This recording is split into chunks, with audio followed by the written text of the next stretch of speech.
Welcome to This Explainer. Today, we're unpacking a multi-million-dollar viral question surrounding one of the absolute biggest pop hits of the entire decade. We are, of course, talking about Miley Cyrus's Grammy-winning smash hit, Flowers. You know the track. It fundamentally reshaped pop culture recently, broke Spotify streaming records basically overnight, and completely dominated global radio for months.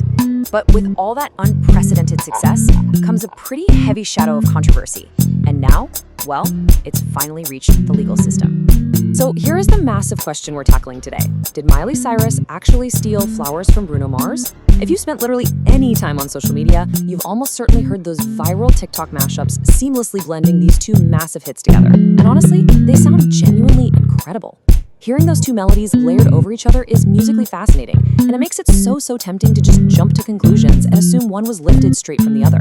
But today, we're doing something a little different. We're entirely stripping away the social media drama, the rumors, and the internet speculation to zero in on the actual objective musical facts. We're going to look at the situation purely through the lens of music theory.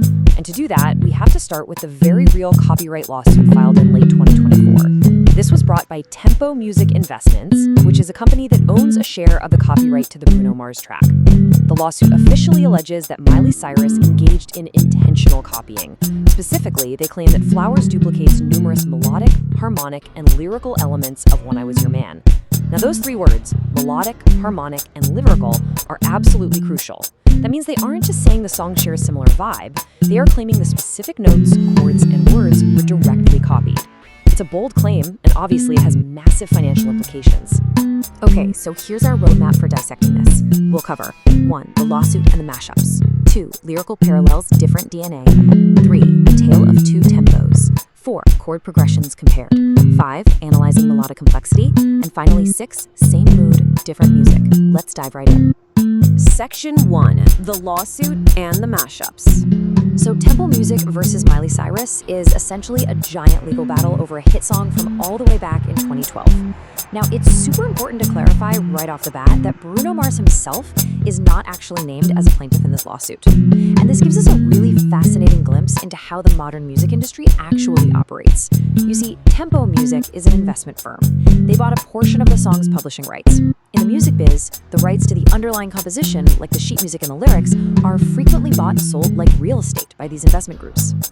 Tempo Music's filing sets the stakes incredibly high by claiming that Flowers simply wouldn't exist without When I Was Your Man. They're arguing that Miley's success is directly built on the foundation of Bruno's composition. But what's the actual evidence for that? Let's break it down. Section 2.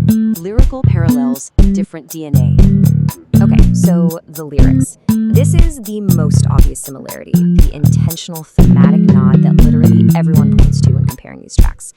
Back in 2012, Bruno Mars sang, "I should have bought you flowers and held your hand." Then, fast forward to 2023, and Miley Cyrus responds with, "I can buy myself flowers and I can hold my own hand." Miley systematically flips Bruno's lyrics of deep regret into this powerful, undeniable message of self-reliance. It is a brilliant thematic response. In pop music history, we actually call this an answer song. It's kind of like how Leonard Skinner wrote Sweet Home Alabama as a direct response to Neil Young's Southern Man. It's a musical conversation across time. But, and this is a really critical but, a thematic response is not the same thing as a musical ripoff. You can't copyright a conversation. To figure out if the music itself was stolen, we have to dig into the actual theory behind the sound. Section 3. A Tale of Two Tempos. To truly understand the music here, we've got to contrast their underlying foundations, starting with the sheer speed of the songs.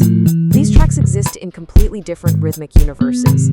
Bruno's track moves at the slow, deliberate walking pace of a 73 beat per minute piano ballad. It's designed to feel heavy, dragging, and emotional, perfectly capturing the agonizing weight of a breakup. Miley's track, on the other hand, drives forward at a strutting, highly confident 118 beats per minute. That massive difference in tempo isn't just some minor trivia fact. It fundamentally alters how your physical body reacts to the music.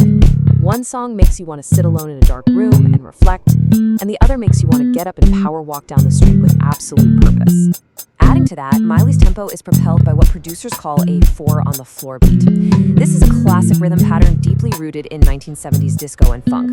It's where the kick drum hits on every single beat. 1, 2, 3, 4. It gives Flowers this propulsive, incredibly danceable groove. It's that exact same driving heartbeat you hear in legendary empowerment anthems, like Gloria Gaynor's I Will Survive. This driving disco foundation is structurally alien to Bruno's stripped-back, drumless piano ballad. When I Was Your Man relies on the natural ebb and flow of human piano playing without any rigid drum grid holding it in place.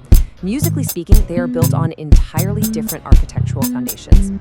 Section 4, chord progressions compared. Now, let's peek under the hood at the exact sheet music data to see the chords being played, because the structural difference here becomes obvious pretty much immediately. Miley uses a very tight, repeating 4-chord modern pop loop for her verse: A minor, D minor, G, and C.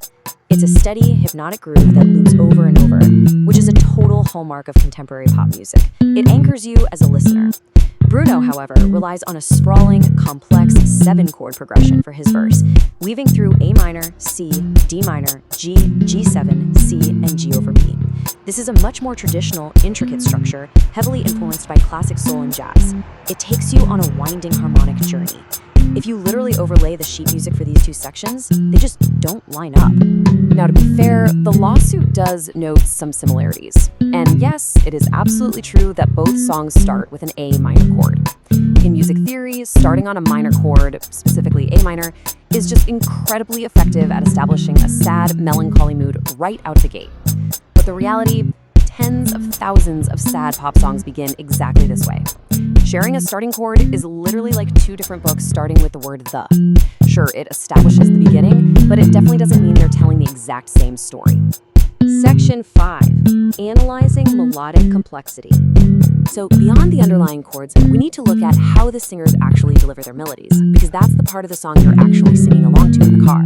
And the melodies are vastly different in terms of complexity. Flowers relies on a very simple, steady quarter note delivery. Miley sings with a minimalist melodic range. It's this steady da-da-da rhythm that creates a chanting, almost mantra-like feeling. It perfectly suits a song about steady self-reliance.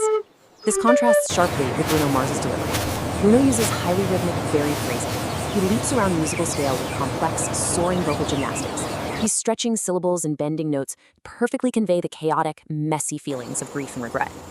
There's also this brilliant structural trick used by Miley's producers Kid Harpoon and Tyler Johnson that entirely defines the impact of her melody. I like to call it the slingshot effect.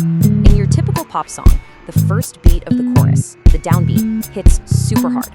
But in Flowers, they leave beat 1 completely silent. It creates this sudden vacuum, a brief, high-wire tension, kind of like pulling back a slingshot before unleashing pure, strutting empowerment right on beat 2. It is a highly specific, modern production choice that generates unbelievable momentum, and there is simply no equivalent technique used in Bruno's traditional ballad. Section 6. Same mood, different music. Ultimately, when you lay all the pieces out, it becomes clear that while two songs can absolutely share an emotional mood and even hold a direct conversation through their lyrics, their actual musical DNA can be entirely unique. When I Was Your Man is a stripped-back piano ballad of vulnerability and regret. Flowers is a mid-tempo disco-funk anthem of strutting self-empowerment. From the 73 versus 118 tempo, to the 4 chords versus 7 chords, right down to the minimalist versus complex melodic deliveries, the structural differences are massive. The actual math of the music tells a profoundly different story than those viral TikTok mashups.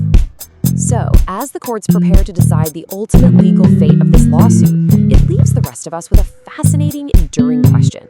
Where exactly do we draw the line between a brilliant musical homage and a stolen pop song? Can you legally own a vibe, or do you just own the notes printed on the page? It's a question that strikes at the very heart of how modern pop music is built, borrowed, and inspired. Thanks so much for joining me for this explainer.